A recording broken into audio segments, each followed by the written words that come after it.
Alright, welcome back to the Rising of the Shield Hero anime review episode number 9. This I'm viewing the 29th episode of the series, Ruins in the Fog. Excuse me, and from what I can tell, rereading the final chapter released, in book 6. It does adapt that. Yes, it does. Yeah, I definitely say it adapts the final chapter based on what I see here. Yes. And it adapts some of the stuff released in book number 7. So basically with this one, we basically do a flashback of Risha's... Basically, it gives an explanation exactly, of how she became B with the bow hero. Before that, well, she basically part of this noble family that was wrongly accused of various stuff because of a wicked noble. So, in order to pay off illegally debts, basically, the family had no desire to pay off so the noble was like, "Hey, you can't pay your debts that I put on you. I'm taking your daughter." And she's there for a while. As for if he did anything to her, it's never stated. And then pretty much the bow hero shows up, and also reveals to the world how evil this noble was. He probably went to jail or he was executed, and of course she started following from that point forward. And she's telling this to Reptalia, Philo, and OC. And yep, it's a really good story. And this is right after they supposedly killed off the spirit tortoise in the previous episode, but he's kind of waking up despite the fact they decapitated him. He's still moving because, well, they have to go forward. So they decide to climb up his back. Yes, they climb up his back. Yep. And they discover a ruined village. And for some reason, they decided to invite the queen here. Now, I should point out, though, they actually cut out, the heroes. There actually are somewhat here in the book, and they're not really doing very much, so they pretty much cut them out completely from the story. So, apparently this town actually was built on top of the spirit tortoise, and they had no idea that they had built up the spirit tortoise. So, they started rescue people with the queen soldiers. Here's a question, though. I get the fact that, I do have a theory of how she was able to get up here. The queen's shadow. Yes. So she came in, of course she was given messages by the shield hero to come up here. As for how long it took, my guess is because they arrived there at night, so they probably took some time to get her up there because it was already daylight by the time they got up there. So then of course they discovered a temple nearby, and they go inside, and it shows us the fact that Risha is very good at research, and apparently she's also good at manipulating Kai, it's energy stuff. This is according to the instructor they have with them. And of course, basically, she's able to read the writing there. But there's some portion of writing that she's not able to read. And then, of course, mentioning about, the one of the heroes. Okay. So he reads this is Japanese. He's Japanese. Well, it's basically the name of his country comes from Japan. He's able to read the writing. And it hits basically that the possibly maybe more stuff. Now, this portion of the conversation is in the book. Yeah, a lot of this episode is from the final chapter of book 6. Despite the fact the book 6 doesn't really listed, but yeah, it's from book 6. And so after reading this, and of course, eventually the temple collapses. But then, of course, Osha reveals. Of course, they reveal this town right after there was a fog there, and of course, when the fog was lifted, that's when they found the town, and it lifted fog in her mind. And apparently, she had found the weakness, the heart. Deal with the heart, and the tortoise is defeated. So they enter the inside of the tortoise via a entrance inside the collapsed shrine. Yep.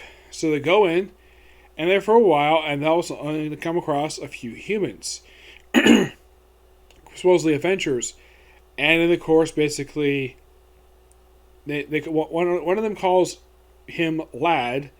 So Nafumi is thinking, that's not right. Why would adventurer call me the Lad?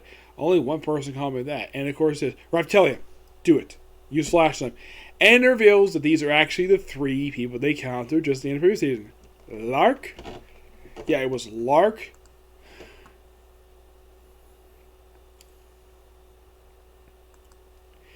Yeah, it was. And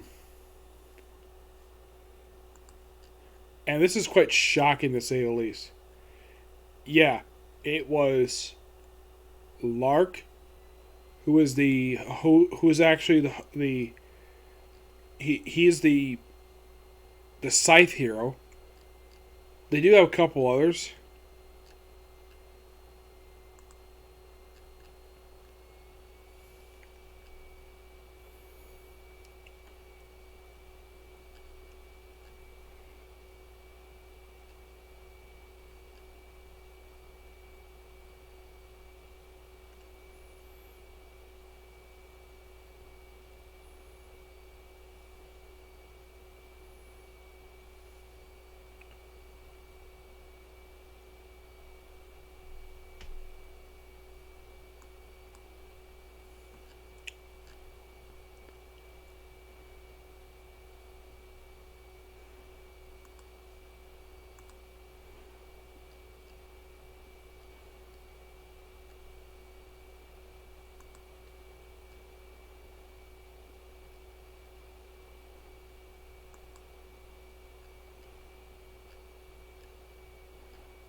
Because I remember there's actually a few heroes actually from.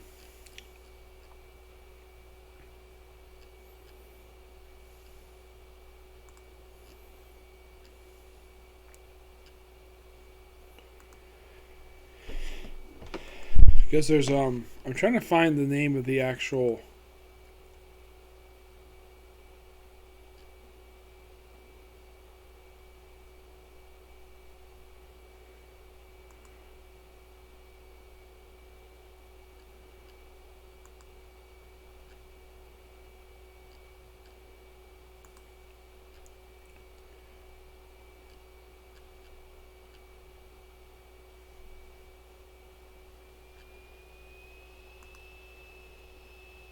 Well, it's not this one.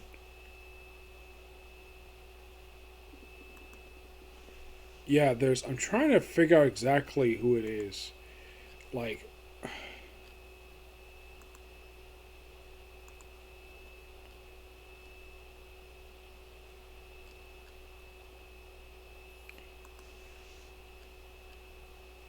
nope, not that one.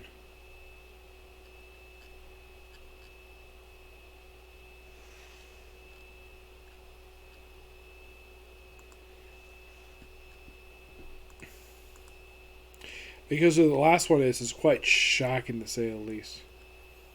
Mm-hmm.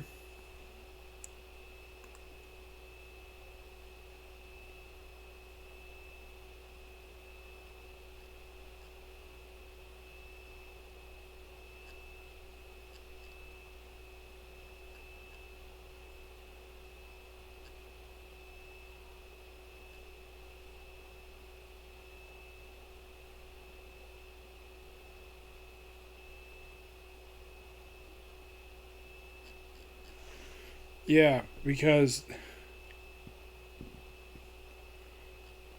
I can't exactly find the name of the other hero who.